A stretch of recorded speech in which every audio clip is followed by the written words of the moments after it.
सगळ्या राशींचा अभ्यास जेव्हा आपण करतो ना तेव्हा लक्षात येतं की ही कुंभ रास ना ही जरा वेगळी आहे बरं का. कारण या राशीबद्दल तुम्ही कुठलंही सरळ सरळ स्टेटमेंट देऊ शकत नाही की ही रास अशी अशी आहे असं नाही म्हणता येत. कारण या राशीचे खूप वेगवेगळे रंग आहेत. ही रास खूप वेगवेगळ्या अँगलने आपल्यासमोर येते. स्वातंत्र्य हे यांना खूप प्रिय असतं आणि स्वतंत्र विचारांचे हे लोक असतात. थोडक्यात आपल्या भाषेत सांगायचं तर स्वतःच्या डोक्याने चालणारे असतात. दुसऱ्याचं डोकं बिलकुलच यांना यांच्या कामामध्ये घातलेलं आवडत नाही. नवीन विचार यांचे असतात आणि स्वतःचं जे काही मत आहे ते अगदी यांचं ठाम असतं.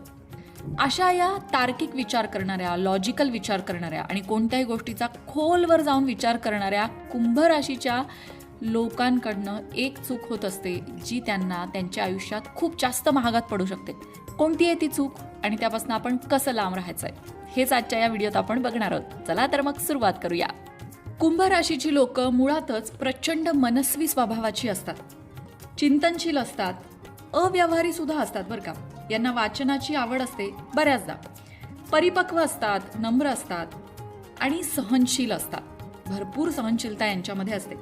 पण यांच्याकडनं चूक काय होते माहितीये का? हा मनस्वी स्वभाव जो आहे ना हा यांचा कधी कधी दोष ठरतो. कारण की माणुसकी असणं किंवा किंचित हळवेपणा असणं, स्वतःच्या सुखाबद्दल अनासक्ती असणं, स्वतः आधी इतरांचा विचार करणं हे एका लेवलपर्यंत किंवा एका मर्यादेपर्यंत ठीक आहे. पण धूर्त, मतलबी आणि स्वतःच्या दुःखाच्या बहाण्याने अनेक लोक यांच्या या स्वभावाचा गैरफायदा घेतात, यांना चक्क लुटतात. मग आता हे लुटणं पैशाच्या बाबतीतच असेल असं नाही. मानसिक त्रास देणं असेल किंवा इतर कुठल्याही पद्धतीने छळ करणं असेल असं यांच्या बाबतीत होऊ शकतं. कारण की हे आयुष्याकडे सरळ दृष्टिकोनातनं बघतात.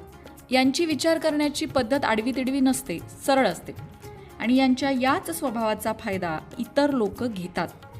एवढ्या परिपक्व विचारांची असतात ना कुंभ राशीची लोक की बघून आपल्याला त्यांच्याशी बोलताना वाटतं की अरे यार, या माणसाशी बोलण्यात काहीतरी लॉजिक आहे, याला आपण आपली समस्या सांगू शकतो किंवा याच्याशी आपण शेअर करू शकतो. पण इतके चांगले लोक कुंभ राशीचे असून सुद्धा धूर्त व्यक्तीच्या जाळ्यात सापडतात. आता तुमच्यापैकी किती जणांना हा अनुभव आलाय कमेंट करून नक्की सांगा की कोणीतरी व्यक्ती तुम्हाला फसवून गेली आहे किंवा धूर्त व्यक्तीकडनं तुमचं नुकसान झालंय. म्हणजे यांच्या बाबतीत नक्की काय होतं माहितीये का? समोरचा व्यक्ती स्वतःच्या दुःखाचे गारहाणे करून यांचा गैरफायदा घेऊन जातो. मग पण समोरचा खरंच दुःखात आहे का? त्याचं दुःख तेवढं मोठं आहे का? याचाही लोक विचार करत नाही. तिथेही लोक कमी पडतात आणि मग यांना त्याचा त्रास होतो. कारण समोरची व्यक्ती कधी कधी दुःखाचा बहाणा करते आणि